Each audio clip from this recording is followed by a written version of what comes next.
Hello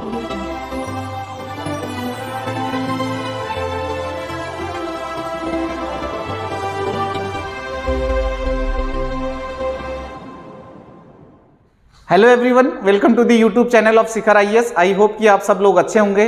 तो students, आज शुरू करते हैं हम एवरेज का पार्ट 2। तो पार्ट 2 में हम डिफरेंट काइंड्स ऑफ क्वेश्चन को सॉल्व करेंगे। इनफैक्ट हायर लेवल के क्वेश्चन भी आप लोग यहाँ पर करेंगे। तो शुरू करते हैं हम आज का पहला क्वेश्चन। 18 संख्याओं का औसत 20 निकाला गया, परंतु बाद में पता चला कि एक संख्या 53 के स्थान पर गलती से 35 त्रुटिपूर्ण पढ़ लिया गया। तो बताइए सही औसत क्या है। तो 18 संख्याओं का औसत कितना पता चला है? 20 पता चला है। बाद में पता चला कि एक संख्या 53 के स्थान पर 35 लिख दिया गया है। तो सही औसत ज्ञात कीजिए। तो स्टूडेंट्स देखिएगा, 18 संख्याओं का औसत 20 है। और एक बात याद रखना, जिसके स्थान पर जो लिख दिया गया है, 53 के स्थान पर क्या लिख दिया गया है? 35 लिख दिया गया है। ठीक है, तो कितना कम लिखा गया है यहाँ पर देखो। 13 में से 5 सब्ट्रैक्ट कर दिया 8 और 4 में से 3 1, तो यानी कि 18 कम लिखा। तो अब हम एवरेज कैसे निकालेंगे? 18 कम लिखा, तो अब हम एवरेज कम कैसे निकालेंगे? तो आप याद रखिएगा, जब यहां पर कम लिखा जाएगा तो एवरेज जो होगा इससे ज्यादा होगा। अगर यहां पर ज्यादा लिखा जाता, दोबारा वाले में अगर ज्यादा लिखा जाता तो यहां पर एवरेज इससे कम होता। तो यहां पर हम क्या करेंगे, अगर आपका सब्ट्रैक्ट करके पॉजिटिव आ रहा है तो आप प्लस कीजिए, प्लस 18 अपन कुल संख्याएं कितनी है? 18 है। तो 18 से 18 कैंसिल हो गया, 1 आ गया। तो सही औसत क्या होगा? 20 धन 1 यानी कि 21 आंसर हो जाएगा सही औसत।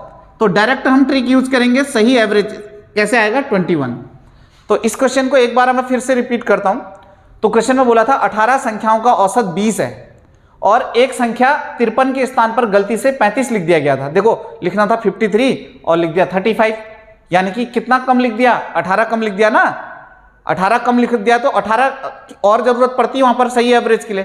तो आप क्या करोगे? 18 कम लिख दिया तो यहां 20 जो एवरेज था उसी में हम ऐड करेंगे। तो बाय डिफॉल्ट देखो यहां पर नंबर सेम आ रहा है। 18/18 कितना आ जाएगा? 1। तो सही एवरेज कितना हो जाएगा? 21। नेक्स्ट क्वेश्चन है, अब 100 विद्यार्थियों का औसत अंक 40 प्राप्त हुआ।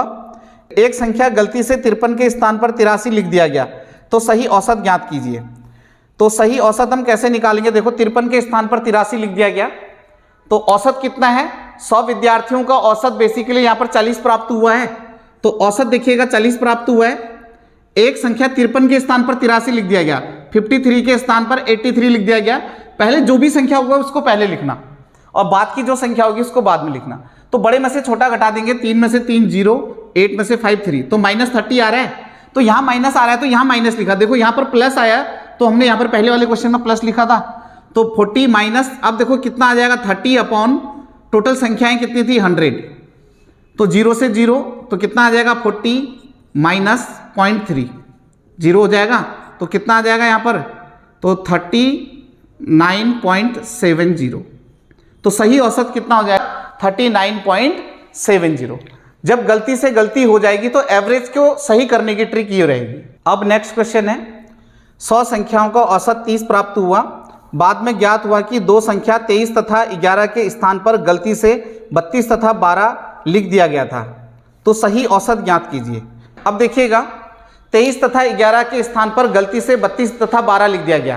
पहले क्या लिखना था? 23 प्लस 11। अगर मैं इसको जोड़ दूंगा तो ऐड कर दूंगा, कितना आ जाएगा?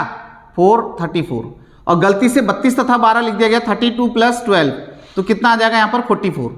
यानी कि देखो 34 माइनस 44, इनका ओवरऑल देखिएगा। 34 माइनस 44 कितना आ जाएगा यहाँ पर? तो कितना आ जाएगा? -10। तो -10 आ रहा है तो अब हम माइनस करेंगे। देखो 23 और 11 लिखनी थी दो संख्याएं, लेकिन उसने गलती से क्या कर दिया? 32 और 12 लिख दिया। ओवरऑल 23 और 11 को ऐड करके 34 आ गया, 32 और 12 को ऐड करके 44 आ गया। यानी कि उसने कितना ज्यादा लिख दिया? 10 ज्यादा लिख दिया ना। लिखना था 34 और लिख दिया 44, 10 ज्यादा लिख दिया तो हमें 10 कम करना पड़ेगा। लेकिन क्वेश्चन में क्या बोल रखा है कि 100 संख्याओं का औसत कितना है स्टूडेंट्स? 30 है। तो सही औसत क्या होगा? करेक्ट एवरेज 30 माइनस 10 अपॉन संख्याएं कितनी है? 100। तो आंसर हमारा क्या आ जाएगा? तो 30 माइनस 0.1, तो कितना आ जाएगा? 29.9। ये है सही औसत, करेक्ट एवरेज। सही औसत ज्ञात कीजिए। देखो यहीं से आपको पता चल जाएगा आपको यहां पर करना क्या है। ट्रिक लगाने का मतलब है सीधा सीधा यहां पर माइनस है तो आप यहां माइनस करेंगे। अगर ये प्लस होता तो हम प्लस करते। तो चलिए अब हम पैटर्न चेंज करते हैं। तो नेक्स्ट क्वेश्चन है, किसी कक्षा के 60 छात्रों का औसत भार 55 किलोग्राम है। यदि लड़कियों का औसत भार 50 किलोग्राम है तथा लड़कों का औसत भार 65 किलोग्राम है तो कक्षा में लड़कियों की संख्या ज्ञात कीजिए। तो कक्षा में लड़कियों की संख्या आप लोगों को बतानी है। अब देखिएगा स्टूडेंट, मैं यहाँ पर भी आप लोगों को ट्रिक बताता हूँ एनालाइजिंग मेथड से। देखो एनालाइजिंग मेथड सब में वही लगेगा, sum is equals to average into number, योग बराबर औसत गुणा संख्या। उसी से आप एवरी क्वेश्चन को डिटरमाइन कर सकते हो। लेकिन ट्रिक यूज करने के लिए देखो यहाँ पर ऐसे कैसे पता चलेगा आप लोगों को, यहाँ पर क्वेश्चन में एलिगेशन मेथड लगेगा। जब क्वेश्चन में अगर आप लोगों को ये लगता है कि क्वेश्चन का एक पार्ट किसी दो पार्ट में ब्रेक है या कोई दो पार्ट किसी एक पार्ट में एसोसिएट हो रहे हैं, तब आप लोग एलिगेशन यूज कर सकते हैं। जरूरी नहीं कि सिर्फ एवरेज में आप एलिगेशन यूज करेंगे। In fact percentage, ratio and proportion, chain rule, time and work, pipes and system, profit and loss, discount, simple interest, compound interest, time and distance, trains, boats and stream, another exercise में भी आप लोग allegation use कर सकते हैं। तो देखिएगा allegation structure क्या होता है। पहला जो एवरेज होगा, वो एवरेज जो औसत होगा, भले वो औसत आयु हो या औसत किलोग्राम हो, व्हाटएवर, कुछ भी हो सकता है। पहले जो एवरेज क्वांटिटी होगी वो सी होगी और दूसरी जो एवरेज क्वांटिटी होगी वो डी होगी और कुल औसत भार जो होगा वो एम होगा, टोटल एवरेज वेट। ठीक है, तो यहां से देखिएगा हम क्या निकालेंगे, D minus M, M minus C. This is the structure of the alligation. ये क्या है, एलिगेशन का स्ट्रक्चर है। तो एलिगेशन बेसिकली किसी भी चीज के हिस्से को शो करता है। देखो एलिगेशन देखो किसको शो करता है, रेशियो को रिप्रेजेंट करता है और रेशियो किसी भी चीज का हिस्सा शो करता है। तो यहां से हम देखो क्या निकालेंगे, रेशियो निकालेंगे, D minus M ratio M minus C. तो रेशियो निकल गया और रेशियो क्या करता है, किसी भी चीज का हिस्सा शो करता है। अब आप लोग कहोगे सर आपने तो बोला है कि जो पहला एवरेज टर्म होगा वो सी होगा, दूसरा एवरेज टर्म जो होगा वो डी होगा, कुछ टोटल एवरेज टर्म जो होगा वो एम होगा, यहां से D minus M, M minus C. Question में बोला कि 60 छात्रों का औसत भार 55 किलोग्राम है। तो 60 छात्रों का औसत भार, कुल छात्र कितने 60 हैं, तो औसत भार 55 किलोग्राम है। तो यहां पर m बराबर क्या हो जाएगा, 55। तो m बराबर क्या हो जाएगा स्टूडेंट्स, 55। टोटल जो होगा भले वो पहले दिया जाए या बाद में दिया जाए, दैट इज m। अब क्वेश्चन में बोल रखा है कि लड़कियों का औसत भार 50 किलोग्राम है, तो c कितना होगा 50। और लड़कों का औसत भार क्वेश्चन में गिवन है, लड़कों का औसत भार 65 किलोग्राम है, तो d कितना हो जाएगा 65। तो यहां पर आप बड़े में से छोटे को घटाएंगे, माइनस को नेग्लेक्ट करेंगे, तो d minus M, M minus C. तो 55, आप देखो 65 माइनस 55 कितना आ गया 10, 55 माइनस 50 कितना आ गया 5, तो 5 1 जा 5 2 जा, तो रेशियो कितना आ गया 2:1। पहले ये लड़कियों का भार रिप्रेजेंट कर रहा है तो ये गर्ल्स को रिप्रेजेंट करेगा, ये लड़कों का भार रिप्रेजेंट कर रहा है तो ये बॉयज को रिप्रेजेंट करेगा। तो गर्ल्स किसको रिप्रेजेंट कर रही है 2 को और बॉयज किसको रिप्रेजेंट कर रहा है 1 को। तो लड़कियों की संख्या बतानी है, तो girls 2 upon sum of ratio 2 + 1 3, total कितने हैं 60, तो कितना आ जाएगा 3 2 जा 6। तो लड़कियां कितनी है क्लास में 40 है। देखो इसका एनालाइजिंग कैसे करेंगे मैं ऑरली आप लोगों को बता देता हूं। देखो कक्षा के कुल छात्रों के भार का योगफल क्या होगा, कक्षा में लड़कियों के भार का योगफल प्लस कक्षा में लड़कों के भार के योगफल के बराबर होगा। तो हम 60 को ब्रेक कर सकते हैं ना, माना लड़कियों की संख्या x है तो लड़कों की संख्या क्या होगी 60 माइनस x। तो पूरे छात्रों के भार का जो योगफल होगा वो लड़कियों के भार का योगफल प्लस लड़कों के भार का योगफल होगा। तो यहां पर देखिएगा मैं एनालाइजिंग टर्म भी आप लोगों को बता देता हूं। कुल छात्र कितने हैं 60 हैं, तो माना गर्ल्स कितनी है x हैं, तो बॉयज कितने होंगे 60 माइनस x। तो आप लोगों को पता है sum is equals to average into number. 60 छात्रों का औसत भार कितना है 55 kg है, तो 60 छात्रों के भार का योगफल कितना होगा 55 इंटू 60, योग बराबर औसत गुणा संख्या। लड़कियों का औसत भार कितना है 50 kg है, तो लड़कियों की संख्या कितनी है x, तो लड़कियों के भार का योगफल क्या होगा, योग बराबर औसत गुणा संख्या। तो औसत कितना है 50 इंटू लड़कियों की संख्या x है। अब लड़कों का औसत भार 65 किलोग्राम है और लड़कों की संख्या हमने कितनी मान ली 60 माइनस x, तो लड़कों के भार का योगफल कितना होगा, योग बराबर औसत गुणा संख्या 65 इंटू 60 माइनस x। तो अगर हम इसको सॉल्व करेंगे तो x की वैल्यू यानी कि लड़कियों की संख्या मैंने x मानी, तो x की वैल्यू यहाँ से 40 आएगा। चलो सॉल्व कर देते हैं। 0 6 5 30, 0 6 5 30, 3300 इज इक्वल्स टू 50x, तो कितना आ जाएगा प्लस 0 6 5 30, 0 6 6 36, 3900 माइनस 65x। तो माइनस 65x में से प्लस 50x घटा दिया माइनस 15x, तो यहाँ जाकर प्लस 15x हो जाएगा। 3900 में से 3300 घटा दिया तो कितना आ जाएगा 600, 15 4 60, देखो आया 40, तो x बराबर 40। तो कक्षा में लड़कियों की संख्या कितनी होगी 40 और लड़कों की संख्या कितनी हो जाएगी 60 माइनस 40 यानी कि 20। तो आंसर हमारा 40 होगा। This is the analysing method students, but ये क्या है, एलिगेशन स्ट्रक्चर है। आप लोगों को लेकिन पता होना चाहिए कि कब हम एलिगेशन स्ट्रक्चर यूज कर सकते हैं। लेकिन आप लोग एवरी क्वेश्चन एनालाइज, देखो अभी तो मे भी हो सकता है आप लोगों को ये एलिगेशन ही थोड़ा ऑड लग रहा हो, लेकिन बाद में एलिगेशन ही सबसे ईजी लगने लगता है, क्योंकि यहाँ पर अगर परसेंटेज टर्म, अगर आप लोगों को परसेंटेज टर्म होते हैं या कोई अदर टर्म होते हैं तो आप लोगों को फिर ये बहुत टफ लगेगा, ये सबसे ईजी लगेगा। तो आगे बढ़ते हैं नेक्स्ट क्वेश्चन की ओर। किसी कार्यालय में कुल 80 कर्मचारी हैं जिनकी औसत आयु 50 वर्ष है। यदि पुरुष कर्मचारियों की औसत आयु 54 वर्ष है तथा महिला कर्मचारियों की औसत आयु 38 वर्ष है, तो पुरुष तथा महिला कर्मचारियों की संख्या का अनुपात ज्ञात कीजिए। तो देखिएगा स्टूडेंट्स, कुल कर्मचारी को दो पार्ट में ब्रेक किया गया है, पुरुष कर्मचारी और महिला कर्मचारी। तो क्वेश्चन में बोला है कि कुल 80 कर्मचारी है और 80 कर्मचारी की औसत आयु जो है वो 50 वर्ष है। कुल 80 कर्मचारी है तो m की वैल्यू कितनी होगी, 50, क्योंकि कुल कर्मचारियों की औसत आयु 80 कर्मचारी है और 80 कर्मचारियों की औसत आयु 50 वर्ष है।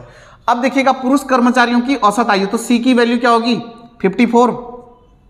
क्वेश्चन में बोला है कि पुरुष कर्मचारियों की औसत आयु 54 है और तथा महिला कर्मचारियों की औसत आयु कितनी है, 38 वर्ष है, 38 ईयर। तो यहां से देखिएगा हम क्या करेंगे, रेशियो निकालेंगे d minus M, M minus C. तो d minus M, M minus C, बड़े में से छोटा घटाओ, 38 माइनस 50 कितना आ जाएगा यहाँ पर, तो d minus M, M minus C, तो कितना आ जाएगा 12, 50 में से 54, यानी कि यहाँ पर 4 ही तो आएगा, 4 1 जा 4, 4 3 जा 12, तो 3:1। ये जो रेशियो है ये मेल कैंडिडेट को रिप्रेजेंट करेगा और ये फीमेल कैंडिडेट को रिप्रेजेंट करेगा। तो पुरुष तथा महिला कर्मचारी की आयु का अनुपात कितना होगा, 3:1।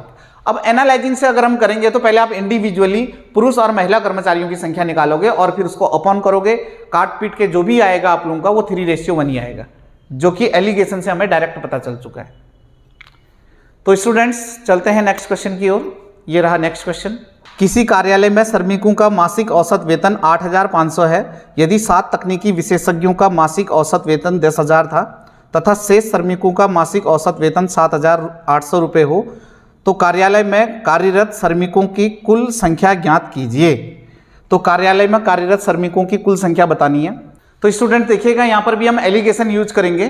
तो कुल देखिएगा m की वैल्यू कितनी हो जाएगी, देखो एक कार्यालय में कुल श्रमिकों का औसत मासिक वेतन कितना था, 8,500, और तकनीकी विशेषज्ञों का औसत मासिक वेतन कितना था, 10,000, यानी कि c कितना होगा 10, और d कितना हो जाएगा, यहाँ पर देखिएगा क्वेश्चन में बोल रखा है कि अन्य श्रमिकों का औसत मासिक वेतन कितना है, 7,800। तो अब देखिएगा हम क्या यूज करेंगे यहाँ पर, d minus M, M minus C, d minus M, M minus C. तो 7 तकनीकी विशेषज्ञ हैं, तो यहाँ पर इसकी वैल्यू देखो 7 तकनीकी विशेषज्ञ हैं, माना अन्य श्रमिक जो हैं वो टोटल कितने हैं, x हैं।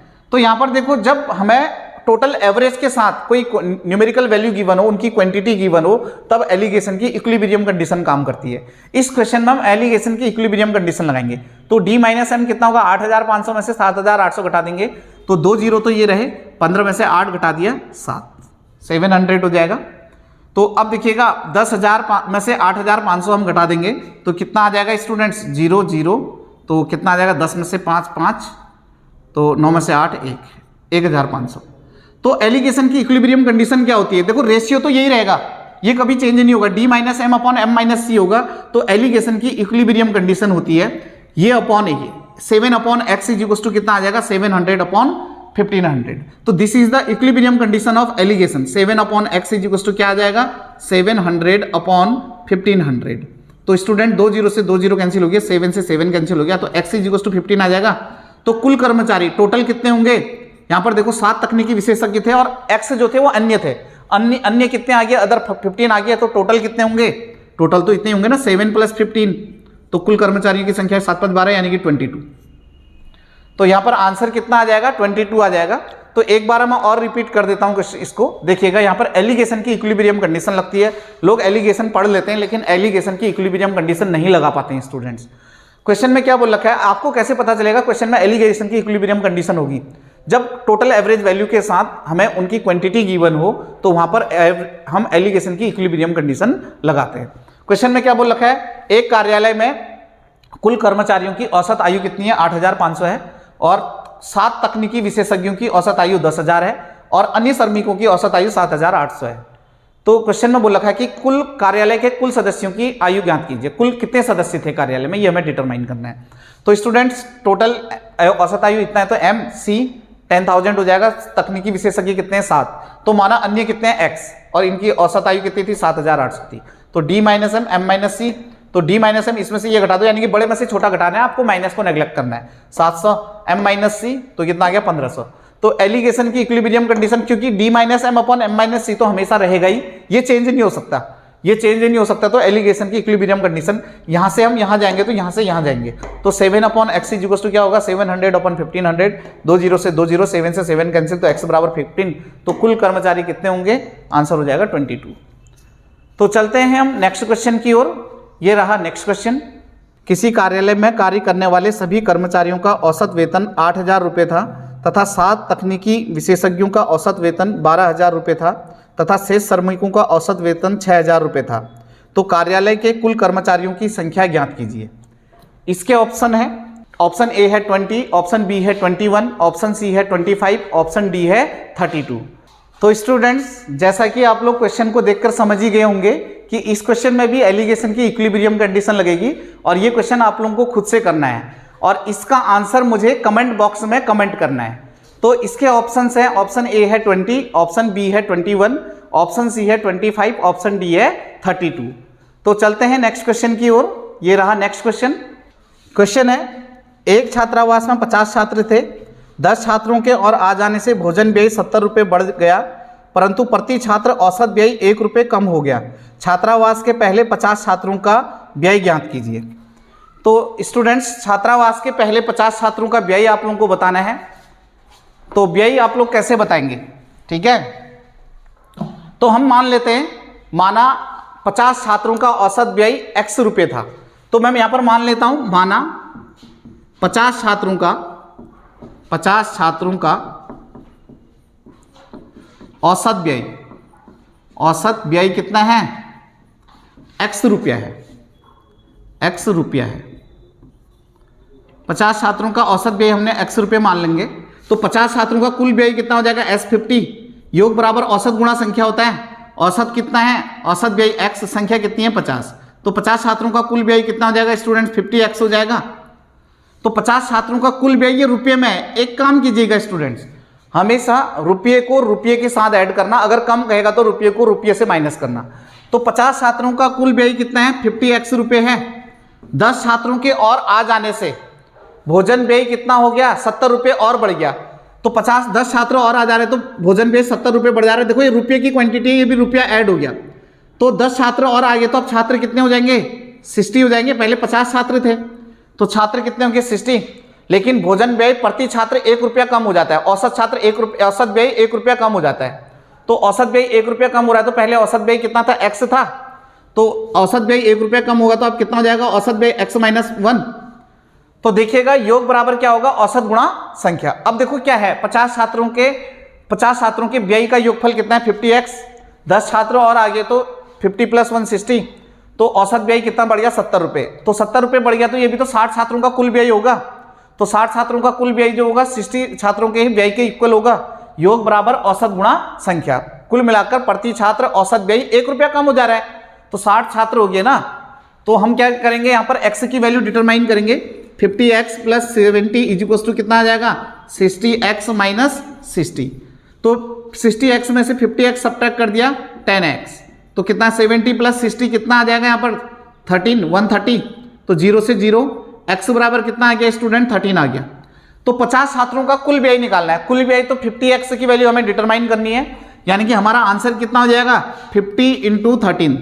तो 50 छात्रों का कुल व्यय कितना था 13 × 5 = 65, यानी कि 650 रुपये। तो हमारा आंसर होगा 650 रुपीज। 50 छात्रों का कुल व्यय, तो आंसर होगा 650 रुपीज। एक बार फिर से इस क्वेश्चन को हम रिपीट करते हैं। क्वेश्चन में बोल रखा है कि 50 छात्रों का औसत व्यय, देखो हमें 50 छात्रों का, मैंने मान लिया 50 छात्रों का औसत व्यय x रुपये था, तो 50 छात्रों का कुल व्यय कितना होगा योग बराबर औसत गुणा संख्या। औसत x है तो संख्या 50 है, तो 50 छात्रों का कुल व्यय 50x होगा। अब क्वेश्चन में बोल रखा है कि अगर 10 छात्र और आ जाते हैं तो भोजन का व्यय 70 रुपये बढ़ जाता है। भाई 10 छात्र और आ जाएंगे तो टोटल छात्र 60 हो जाएंगे, भोजन का व्यय 10 रुपये और बढ़ जाता है, यानी कि 70 रुपये और बढ़ जाता है। तो टोटल व्यय कितना था 50x प्लस 70, कुल व्यय तो इतना होगा। कुल व्यय किसके बराबर होगा, योग बराबर औसत गुणा संख्या। औसत कितना है, औसत प्रति छात्र औसत एक रुपये कम हो जाता है, तो औसत पहले कितना था x, तो x माइनस 1, संख्या कितनी हो गई क्योंकि 10 छात्र और आगे थे ना, पहले 50 छात्र थे, 50 प्लस 10 60, तो हम x की वैल्यू यहां से डिटरमाइन करेंगे 50x plus 70 is equal to 60x minus 60, तो 60x में से 50x 10x, तो 70 प्लस 60 130, 0 से 0 कैंसिल, तो x बराबर 13 आ गया। तो क्वेश्चन में बोला था कि पहले 50 छात्रों का कुल व्यय कितना था, कुल व्यय तो 50x था ना, तो 50 इंटू 13, 13 पंचे 65, यानी कि 650 रुपये। तो स्टूडेंट्स आज के लिए इतना ही, तो मिलते हैं नेक्स्ट वीडियो में। Until then take care, good bye.